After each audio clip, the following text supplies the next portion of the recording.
sa Miss Dipris TV. Kung kusyonada nyo ang content ko, i-follow nyo ako, subscribe. Salamat sa inyo. Pero kung ayaw nyo naman, okay lang. Salamat. Ang pag-usapan natin ngayon ay tungkol sa galit. Galit ng tao. Maikli na ngayon ang pasensya ng tao. Sobrang ikli ng pasensya ng tao. Sa ano bang paraan nagagalit ang isang tao? At saan? Sa pila nagagalit. Lalo na pag may sumingit. Ang pakiramdam nila, yung sumingit, kriminal. Talagang hindi titigil talaga. Makapagsalita, nakakabitiw ng hindi magandang mga salita doon sa sumingit. Sana, wag tayong pabigla-bigla na magagalit agad dahil lang sa singit. Kasi, pwede naman natin sabihin na, hoy, Ali, doon po sa likod ang umpisa po ng pila. Kasi kung minsan may mga taong hindi alam pala, akala nila, hindi pila. Basta na lang sila tumatayo. Yun pala, yung nakapila, nagagalit na. Dahil ang pakiramdam nila, sumisingit na. At kung minsan naman, mayroong sumisingit naman. Kasi, ang tao kasi hindi sisingit yan kung hindi nang gumadali o walang dahilan. Dapat, medyo pagbigyan. Sa pila, nagagalit agad, parang kriminal na yung sumingit. Saan pa nagagalit? Sa mga traffic, nagagalit dahil hindi kumikilos ang traffic, nagagalit ang tao.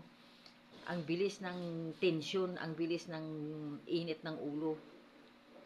Saan pa nagagalit ang isang tao? Yung niluloko, kung pag niluloko ka ng isang tao, sampul nangutang sa'yo, sabi bayaran sunod na linggo.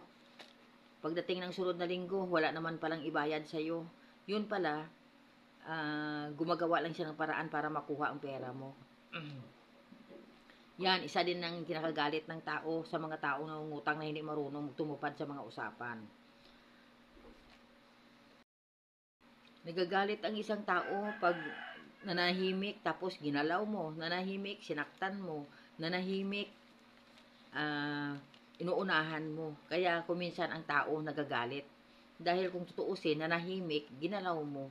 Magagalit nga yan kung nanahimik tapos ginalaw mo o inuunahan mo. Ang galit pag di mo napipigilan, kuminsan darating sa'yo ay nabigla ka na lang. Mabigla ka na lang, nandoon ka na pala sa loob ng kulungan. Kasi ang galit kuminsan hindi napipigilan. Pinapabayaan mo na ang galit mong lumabas, pinapabayaan mo na lang ang galit mo na matupad yung iniisip mo makaganti ka. Pero hindi naman dapat yung ganyan kasi dapat naman pag-isipin natin. Kasi para din ito sa sarili natin. Sa sobrang galit mo, kuminsan makakagawa ka ng isang bagay na hindi mo inaasahan.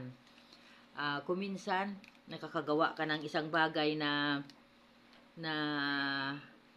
sobra na hindi na pala yun maganda at nakakasira na ng buhay mo at ng iyong pamilya. Lalo na kung naimpito ka, galit sa mga trapiko, marami nangyayari na mga galit sa trapiko, nagpatayan, galit sa mga parkingan, sa mga parking nilang sasakyan, nagpatayan, o diba? Kaya kuminsan, sa isang minutong galit mo, habang buhay mong pagtiisan sa loob ng kulungan. Habang buhay mong pagtiisan at apektado ang iyong mga pamilya, ang pamilya at mga asawa at anak mo. Ano na yan, isang minuto lang yan, pero habang buhay mong dadalhin sa loob ng kulungan, magtitiis ka. Ipagpalit mo ba ang buhay mo na malaya ka, makakapunta ka kahit saan? Ipagpalit mo sa makipot na kulungan na hindi ka makakilos dahil sa sobrang sikip, sa sobrang sikipan. Kaya bago tayo magalit, pag-isipan natin, isipin natin yung kulungan. Isipin natin yung mangyari sa iyo sa kulungan. Isipin natin kung anong kahinatnan ng buhay mo doon sa kulungan. Huwag nating isipin ang galit natin, ang isipin mo ay kulungan. Sa ganyang paraan siguro makaisip ka na, ay hindi ko to gagawin kasi baka makulong ako. Ay hindi ko to dapat kasi noon kasi okay lang sa atin magtago, mag-ano. Ngayon kasi may rapi, tulpo ng tumutulong sa mga taong agrabyado. Kaya wag tayo masyado kasi Kuminsan, pagbigyan naman natin ang kapwa natin kasi tao lang naman tayo, nagkakamali. Yan. Kaya wag tayo agad-agad magalit na ang iniisip natin, ang galit natin o ang tao nagkamali sa atin. Parang kriminal na, parang sobra na. Tapos kung minsan ang taong ginakagalitan mo, tahimik na, tuloy-tuloy pa rin ang daldal mo, tuloy-tuloy pa rin ang daldal mo kasi pag inisip natin na hindi lumalaban ang tinadaldalan natin, tuloy-tuloy, ang sarap magdaldal, ang sarap magsalita, o di ba? Ganun lang ang buhay ng tao. Kaya wag natin ipagpalit ang kalayaan natin sa labas kaysa loob na sobrang sikip. Kaya na sa loob ng kulungan, magsisisi ka, wala ka nang magawa dahil nandoon ka na. Ngayon, pag magkamali ka, talagang may kapalit.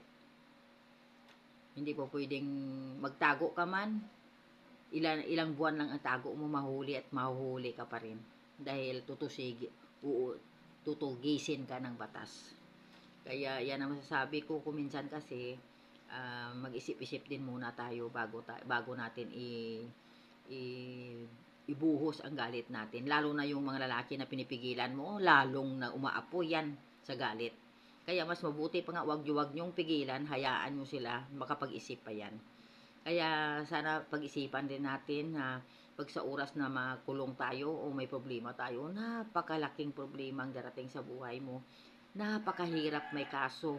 Napakahirap talaga. Kaya sa kaso hindi masyado, pero pag sa loob ka na ng kulungan, kawawa ka. Hindi lang ikaw ang kawawa, pati pamilya mo. Kaya bago magalit, mag-isip. At sana may matutunan kayo sa mga sinasabi ko dahil para din ito sa inyo na sana makapag-isip muna bago ibuhos ang galit o ang init ng lagablab ng galit. Kaya sana makapigil, mapag-isip, kalmahan mo at kumalma ka. Salamat, I love you, mag-ingat kayo.